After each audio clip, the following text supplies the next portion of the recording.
In the winter of 1849, the American dream wasn't a house with a white picket fence. It was a blood-soaked riverbed in California. But while thousands chased the glimmer of yellow metal, a silent few were chasing something far more valuable: the secrets that would determine if the United States would remain one nation or crumble into a collection of warring territories. This is not the history they taught you in school. This is the story of the gold that never reached the banks and the men who died to keep it that way. Chapter 1: The Ghost of the Sierra. The Sierra Nevada mountains did not care for human ambition. To the mountains, the thousands of men crawling over its granite skin were nothing more than ants. Elias Thorne wiped the frozen grit from his eyes. His hands, once the soft hands of a Boston clockmaker, were now blackened by permanent dirt. He wasn't here for the gold, or at least that's what he told himself when the hunger pangs grew too sharp to ignore. He was here because he was running from a ghost. In 1849, San Francisco was a city made of canvas and desperation. Ships were abandoned in the harbor, their crews having deserted the ships the moment the word Eureka hit the docks. Elias moved through the muddy streets, past the gambling dens where men lost fortunes in a single hand of faro. "Thorne!" a voice barked through the fog. Elias froze. He recognized that gravelly tone. It belonged to Captain Silas Vane, a man rumored to be working for a shadow department within the Department of State. "I heard you were dead in Coloma," Vane said, stepping out of the shadows of a makeshift saloon. "I was," Elias replied. "I found it suited me." "The President needs men who are already dead, Elias. There is a shipment of bullion leaving the southern mines, 5 tons, but it's not going to the mint in Philadelphia. There's a conspiracy involving British agents and Southern secessionists. They want to hijack the gold to fund a private army." Elias looked at his trembling hands. "I'm a clockmaker, Silas. I fix gears." "Then fix this," Vane leaned in, his voice a low hiss, "because if that gold disappears, the Union won't last until the next election. The clock is ticking for America." Chapter 2: The Sierra Vein. Leaving the soot-choked air of San Francisco felt like escaping a fever dream. Elias and Sarah moved eastward, their path carved by the heels of thousands who had gone before them. The trail was littered with the debris of broken hopes, discarded cast-iron stoves, rotting wagons, and shallow graves marked only by river stones. "You don't walk like a miner," Sarah said one evening, her voice low as they huddled over a small fire of manzanita wood. She was still wearing the oversized canvas coat and the slouch hat that hid her features. To the world, she was Sam, a quiet youth from Illinois. "And you don't talk like one," Elias countered, sharpening a hunting knife. "Most men out here speak in grunts and curses. You use the king's English like you were born to it." Sarah fell silent, the orange light of the fire dancing in her eyes. "My father was a cartographer for the Spanish crown before the Americans took California. He knew these mountains better than his own home. He knew where the old gold was, the veins the Spanish missed because they were too busy building missions." Elias paused.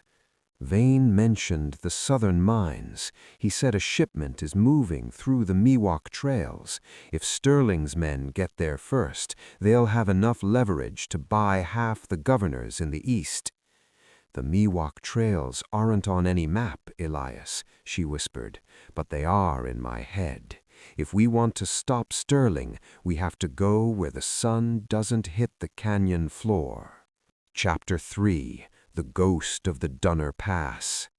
The air grew thin and biting as they ascended into the high Sierras. Here, the history of California was written in ice. They passed the remains of the Dunner party's cabins, a grim reminder of what happened when the mountains decided you weren't welcome. It was here they saw the first sign of the enemy. Through his brass spyglass, Elias spotted a line of black horses moving with military precision across a ridge 3 miles out. These weren't miners. These were filibusters, private mercenaries hired by Southern interests and backed by British gold. They carried the new Colt Dragon revolvers, weapons that could fire 6 shots before a man could reload his musket. "They're moving towards the Stanislaus River," Elias noted, his heart hammering against his ribs. "We can't outrun them on the main trail," Sarah said, pointing towards a jagged split in the granite walls. "We take the Devil's Slide. It's a shortcut, but if a horse slips, it's a 500-foot drop." Elias looked at the treacherous path. He was a man of gears and balance, of delicate springs and measured time. He realized then that California was a land without balance. It was a place of extremes, extreme wealth, extreme violence, and extreme beauty. Chapter 4. The Alchemy of War.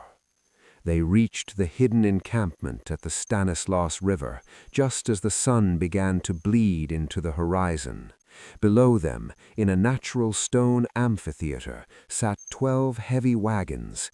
These weren't filled with supplies. They were loaded with heavy wooden crates, each marked with a discreet iron seal. Elias saw Sterling standing by the lead wagon, looking at a map.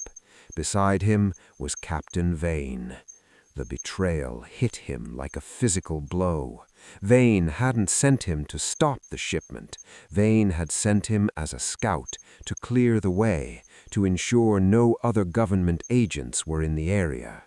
"The Union is a corpse, Silas. We are simply the undertakers. Once this gold reaches the coast, the British Navy will escort it to New Orleans. By spring, the South will have the treasury it needs to secede. The Americans will be too busy fighting each other to notice they've lost the West." Elias felt a cold rage. This wasn't just about gold anymore. Chapter 5. The Molten Trap. The plan was madness. As night fell, Elias crept down the scree slope, his boots muffled by rags. He moved through the shadows of the boulders, his eyes fixed on the axle of the lead wagon. He didn't use a gun. He used his watchmaker's tools. With surgical precision, he began to unscrew the heavy linchpins of the wagons, replacing them with wooden pegs he had carved to look like iron.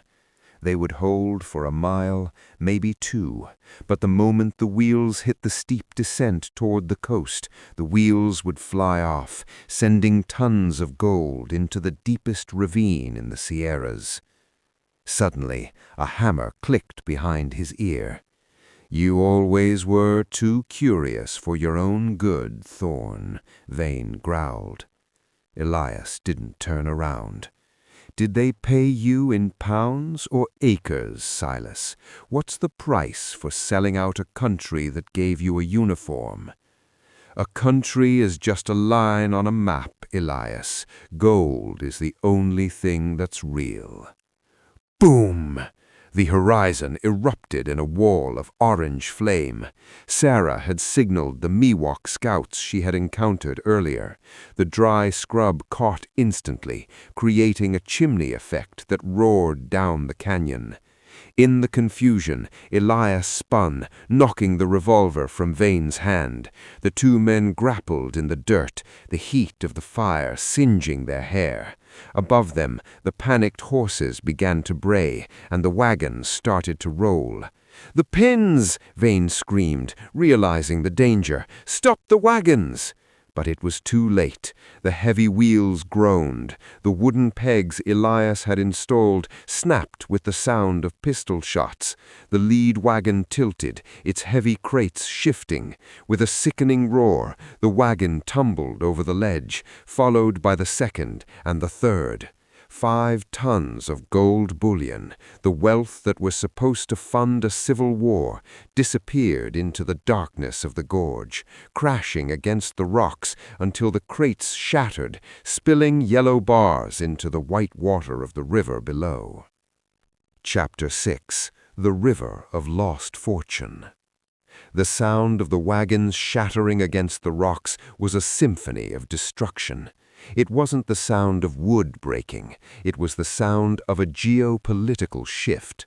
As the crates burst, the river below, a churning artery of ice melt and silt, swallowed the wealth of 1,000 men.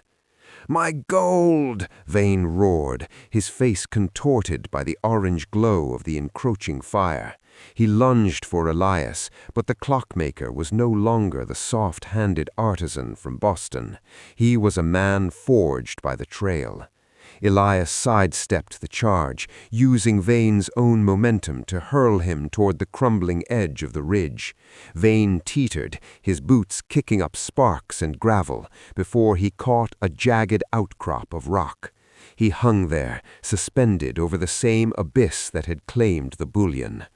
"Help me, Thorn," Vane gasped. "There's more gold in the hills. I can show you."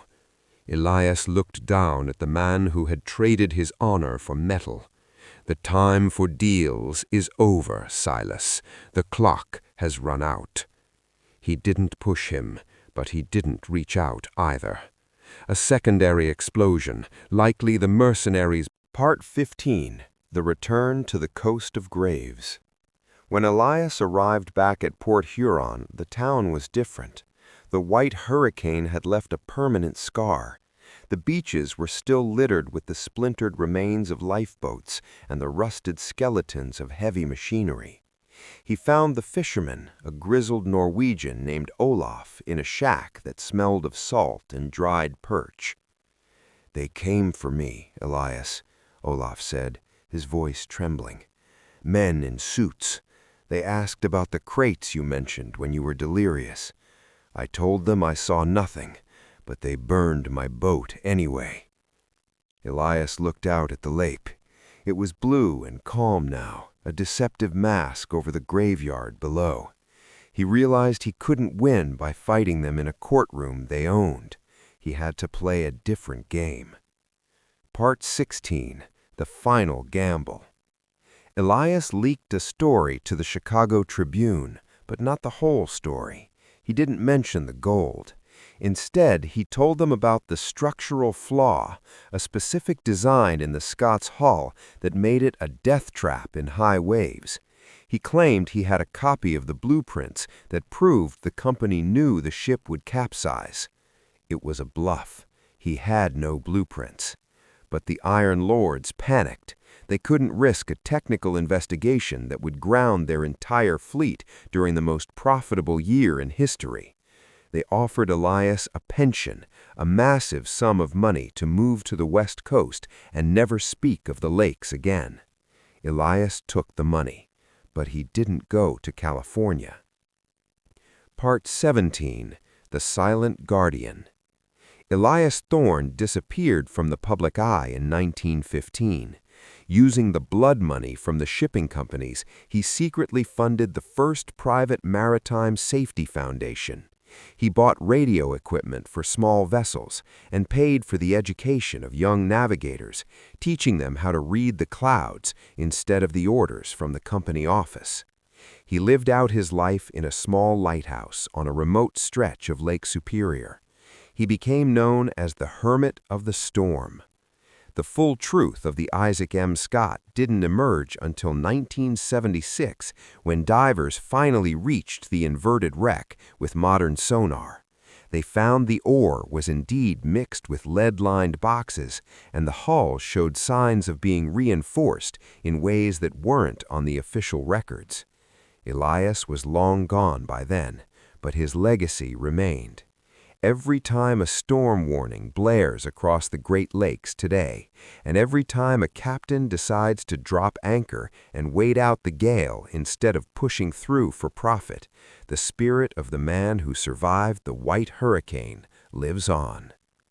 The Great Lakes still hold their secrets, tucked away in the cold, dark pressure of the deep, but they no longer hold the monopoly on the truth. The story of 1913 serves as a permanent monument to the fact that while men may build giants of steel, they are but splinters in the hand of the inland sea. Part 18. The Echoes in the Iron. The pension Elias had extracted from the Iron Lords was more than a bribe. It was a weight. He kept the money in a heavy iron box beneath the floorboards of his lighthouse, never spending a dime on himself. He viewed it as ghost currency, belonging to the 28 men who had shared his final dinner in the Scots galley. By 1920, the world was moving on. The Great War had come and gone, and the 1913 storm was fading into the fog of local folklore. But the lake never forgets. One evening, as the first winter gale of November began to rattle the thick glass of the lighthouse lantern, a visitor arrived. He wasn't a man in a suit or a sailor with salt-cracked skin. He was a young man, barely 20, with eyes that mirrored the cold gray of Lake Huron.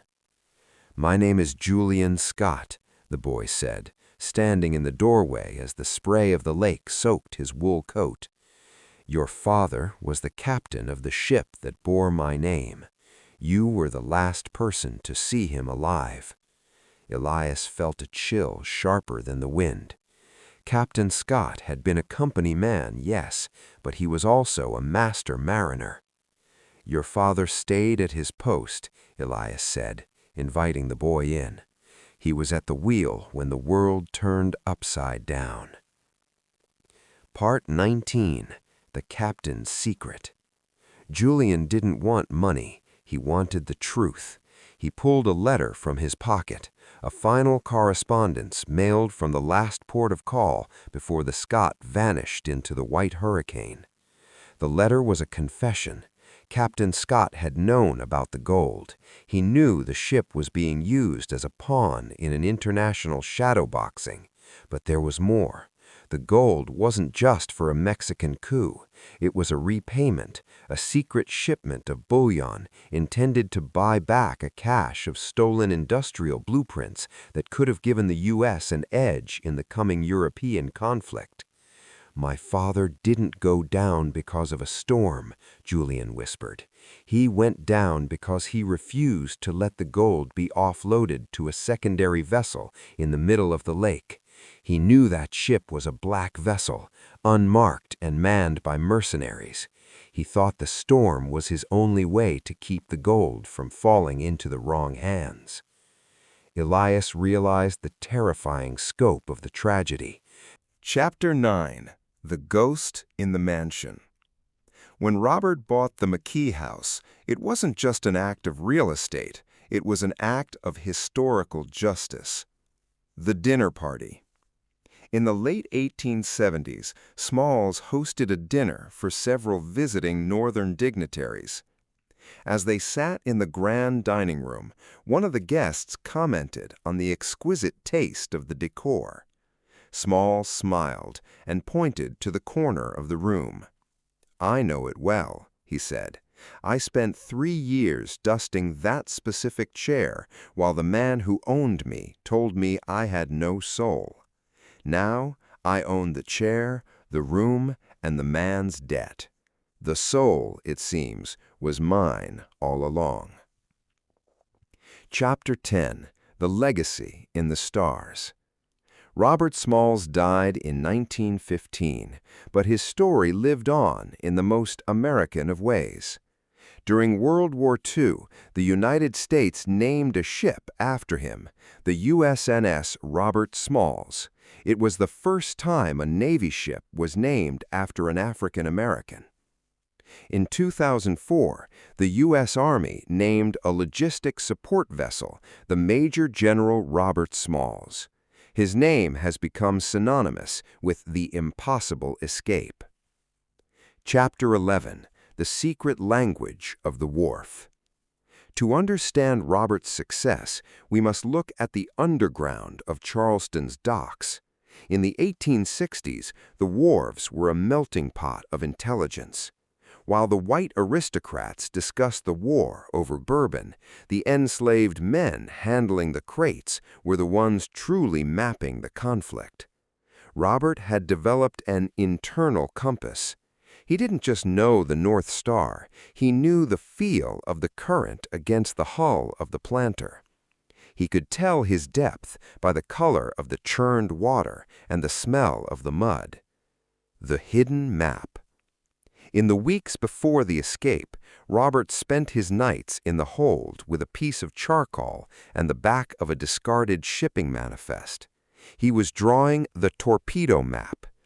The Confederates had placed underwater mines, then called torpedoes, all throughout the harbor. One wrong turn would vaporize the ship. Chapter 12. The Midnight Pickup at North Atlantic Wharf. As the massive ship groaned toward the dock, the women were terrified.